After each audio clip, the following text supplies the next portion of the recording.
sabihin po, taga rito po kami. Nakikita niyo po yung likod. Kami po ay mga dep at mga TV na tinanggalan ng kabuhayan dito. Bakit po? Dahil sa pinunapo namin ang korupsyon nila. Ano po ang korupsyon na yun? Magpapagawa sila ng playground dito sa halagang 200 milyon. Anong klaseng playground ang gagawin ninyo? Ano yan? Air condition? Ano yan? May Ferris wheel? Ano yan? Ocean Park? 200 milyon at nalaman namin ang funding niyan ay sa Department of Tourism yung kalahati. Saan kukunin ang Department of Tourism? Putang ina yung travel tax natin. Doon nila kukunin. At ang kalahati po, PPP sa private partnership po. Ibig sabihin po, magkakaroon ng malaking halaga yan at may entrance po. Yung mga anak nating mahihirap, hindi rin po makakapasok at makikinabang. Ganun po kahudas ang Department of Tourism at ang CHESA. Permado ho yan ni Mike Lapid. 200 milyon po ang mga tinutungtungan yung kalsada. Wala pa isang taong gawa. Lahat po yan, bitak-bitak. Kung kailan po lumiit ang Rizal Park, doon po lumalobo ang budget nila ng daang-daang milyon po. Ganun po kalupit dito, ganun po kamagnanakaw. Kapalit po ng paglaban namin. Lahat po ng mga DEP, mga PWD. Kami po ay tinanggalan ng kabuhayan at trabaho. Ayun po, illegal po kaming sinasara. Ganun po kawalang hiya dito ang direktor ng Rizal Park. Ang pangalan pa, Sergio, para malaman nyo kung gaano kawalang hiya, Cecil Lorenzana Romero, anak po ng isang general na dating defense secretary ni Duterte. Yan. Ayan po ang kalaban namin dito. At akalain nyo, 200 milyon sa isang playground. Pera na naman natin na taong bayan yan. Putang ina, ibalik nyo nga muna yung mga sentabo. Tapos ngayon paikot-ikot sila sa hearing, anong meron? Kailangan pa star witness sila. Putang ina, ang buhay namin walang halaga. Pero ang buhay ninyo ang halaga. Pagtapos yung isugal sa Okada ang pera namin. Pagtapos yung mag-aalak sa Okada. Pagkatapos yung bumili ng sports car, putang ina. Witness protection program ang gusto nyo. Ang kakapal ng mga mukha nyo. Alam nyo, isa lang naman dito ang kailangan namin kung bakit kami nagkakaganito eh. Ang mabuhay lang. Ang sabi ko sa putang inang direktor ng Luneta, ma'am! Magnakaw ka na lang, wag mo na kaming pakialaman ng mga mahihirap. Gawin mo na lang ang programa. Baka purihin ka ba, mga tipi yan, may cancer ako. Di ba? Baka purihin ka ba, ay putang ina, hindi ka pala hudas na direktor ka. Mahusay ka pala, may puso ka. Eh hindi po! Alam nyo po kung bakit? Ang isang tan po, pinapaupahalingan ng 3-5 kada araw. Yan ang hindi nyo alam. Nung nakuha ko ang programang to sa Department of Tourism, syempre butata sila, wala silang makuha sa akin na renta. Wala silang makuha ang renta. 3.5 million ang nawawala sa kanila kada buwan. Bakit ba naman yun? Di ba pinakailaman? Initaw ninyo ang mga desaparecido! Sinabi ni Marcos Jr., kasama daw siya sa paglaban sa korupsyon.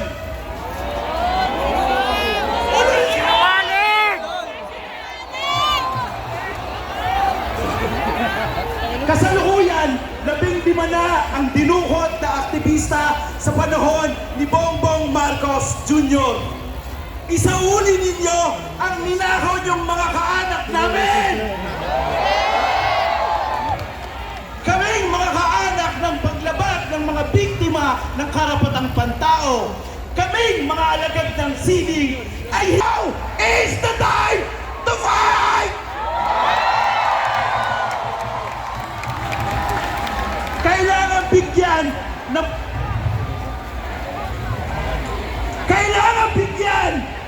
ng tamang representasyon ang mga manggagawa, magsasaka, ang lahat ng pinagsasabalatahan sa gobyerno.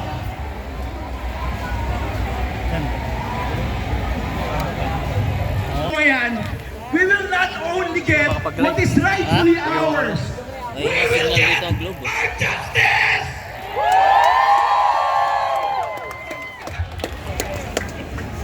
Isang taas kamong pagpupugay pa sa lahat ng mamamayang Pilipinong nandito at binabaha ang Luneta. Ako po, si Renico, hindi ka ano-ano. Sinasabi ng iilan.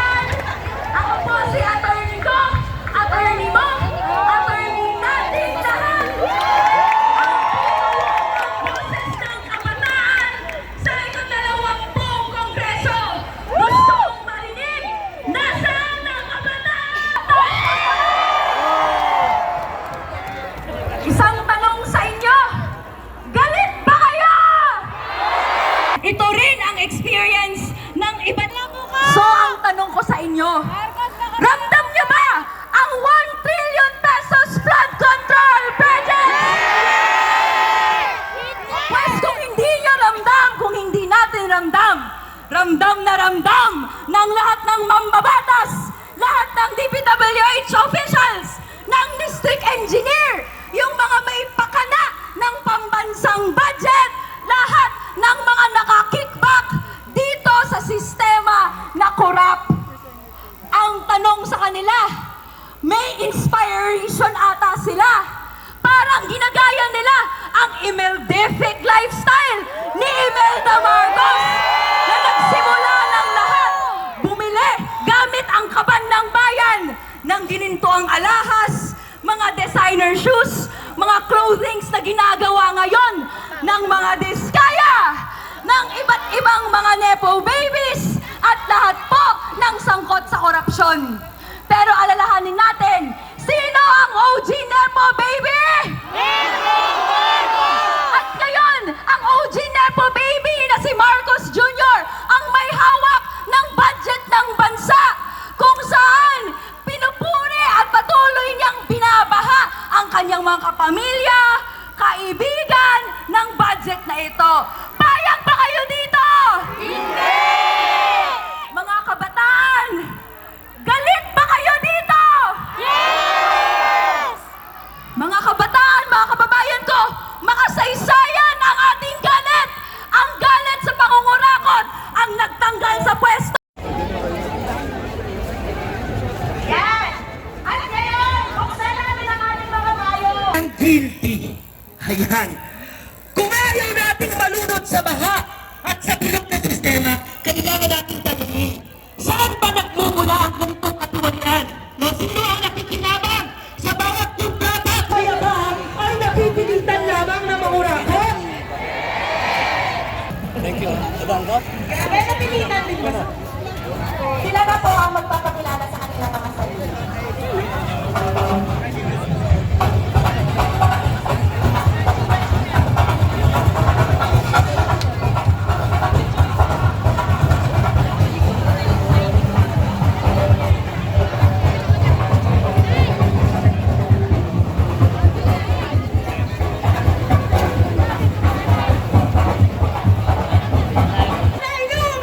Ngayon ay lumalaban!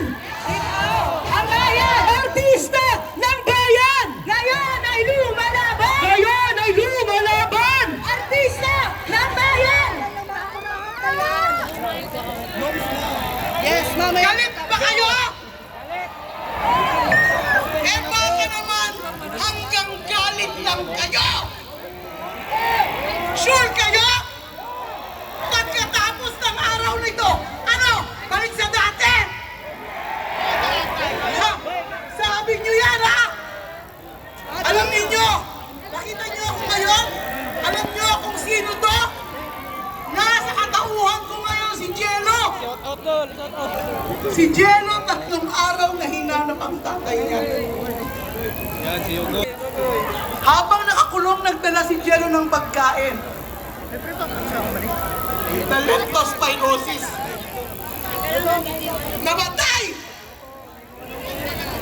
Yan ang nangyayari. Yan ang ginagawa sa atin ng korupsyon. Unti-unti tayong pinapatay. Meron namang pera sana para sa flood control gate ngayon. Bago po sa inyong lahat, except sa mga korap at galit sa pera. Hindi sila welcome dito. Bawal na bawal sila. Sabi po ni PBM, kung hindi lang daw po siya sa ating mga rally. Well, nandito 1 trilyon na alibay para makalusot. Dahil iniisip na nila yung loyalty check at yung kung saan nila dadalhin yung kanilang mga ninakaw. Kaya wala sila dito. Bulto-bultong pera, isang sa atin. Habang hirap ang ordinaryong Pilipino na pagkasyahin ang sweldo para sa edukasyon, para sa pagkain,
SOP, Standard Operating Procedure.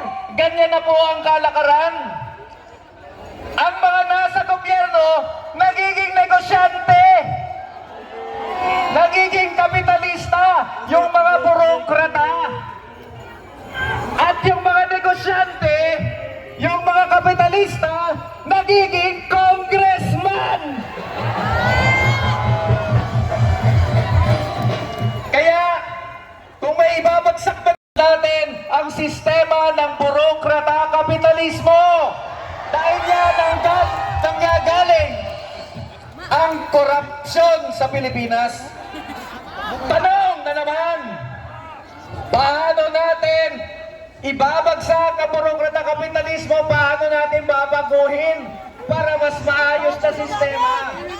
Natandaan niyo ba yung kanta ni Bang? Ang boses ng mga nabaha, ng mga biktima ng korupsyon, ng inhustisya, ang siyang magsabi kung ano, saan pupunta ang ating bansa, hindi na yung mga kurakot at mga politika. Nasasoli ang Rolls Royce, kasama yung payong ng Rolls Royce. At hindi tayo titigil hanggat hindi na ibabagsak ang korap at bulong na sistema ng burokrata kapitalista. Mabuhay po ang sambayan ng Pilipino! Mabuhay ang ating pakikibaka at pagkakaisa! Corrupt the conductor! Ikulong! Corrupt the congressman! Ikulong! Corrupt the senator! Ikulong! Lahat ng sakot! Dapat managot! Lahat ng sakot! Dapat managot! Ano ang gagawin sa mga mandarambong? Ikulong! Ayan, ating paalala na PWD. So, kung pwede, magkasama tayo ng kaunti para maayos. Opo, araw na to. Oo, tsaka sana po, ingatan po natin ang mga gamit natin. Marami pa rin pong mandarambong. Ayan, matita, meron po palang nahanap na iPhone 11 Pro Max. Kung meron po nawala na iPhone 11 Pro Max, kulay green with clear case, nandito po. Ayan. Puntahan nyo kasi baka akuin ng mga kung sino-sino dyan, no? Baka akuin ng mga mandarambong. Ang tao! Ang bayan! Ngayon ay lumalaban! Ang tao! Ang bayan! Lahat ng sangkot! Dapat managot! Corrupt the contractor! Corrupt the congressman! Corrupt the senator! Lahat ng sangkot! Dapat managot!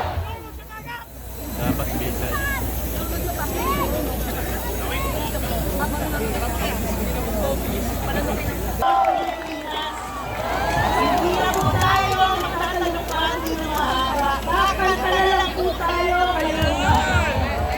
Kakantahin natin, tax na ina mo! Kakantahin mo!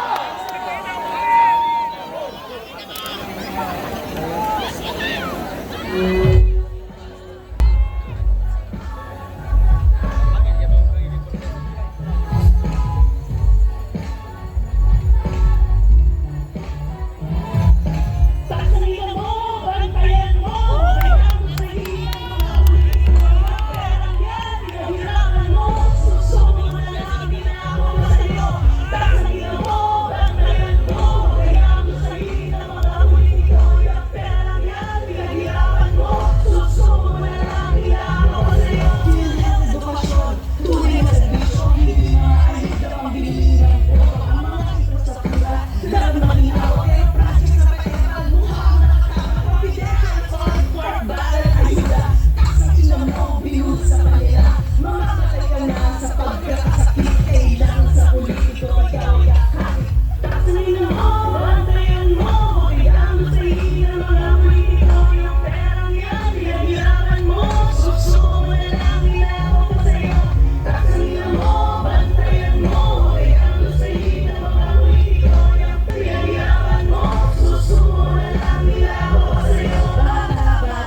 marunong magbasa. Ang mga politiko, gusto'y mangmang sila. Nagbobola, magbobola, bantayan mo, kaya ang gustahin ng mga politiko.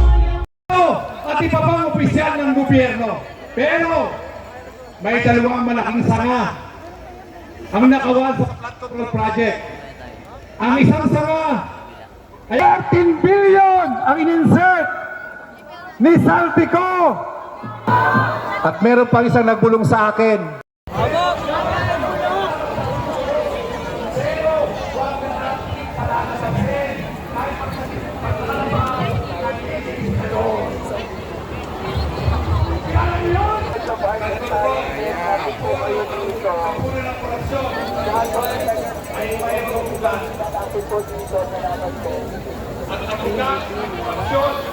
Sistema na sa ating bansa ay ang sistema ng Marcos Dynasty, si Duterte Dynasty, ang Senado Dynasty, ang mga gobernador, inside president ay natin si Jinggoy, si Bong Revilla, si Tile, babalik ulit.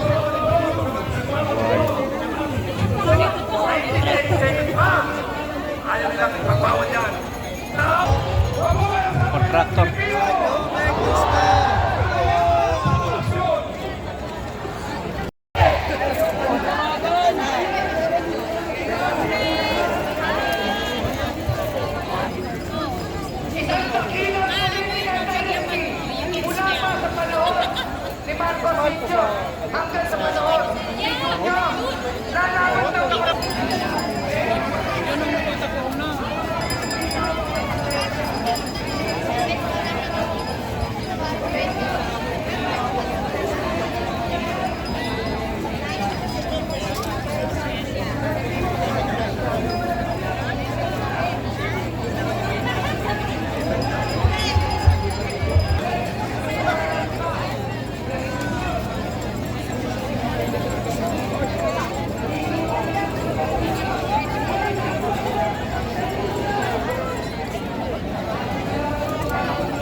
Mga kabunyog, kawasapan na po tayo sa kasunod na...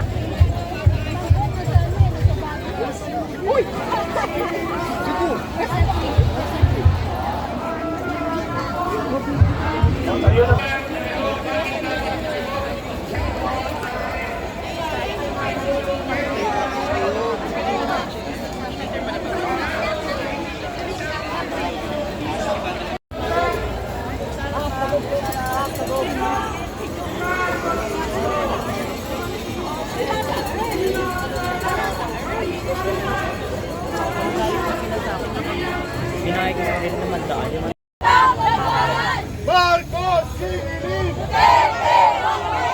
Marcos Singilin! Pumasok lansangan! Ngayon ay lumalaban!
Ayan mga kaparok, lalong dumadami mga tao. Ayan, daksanan yung mga mamayan.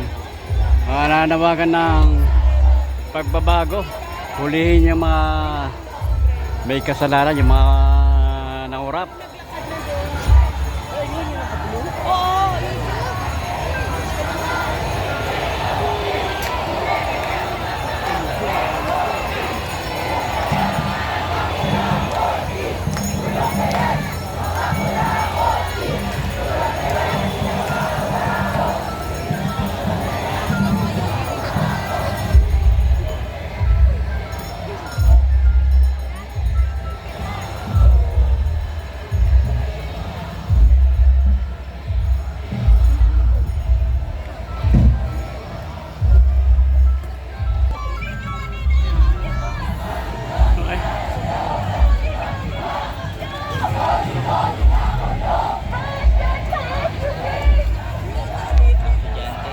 Parang yan, mga estudyante, no? Mga UP yan. UP. UP to. Oo.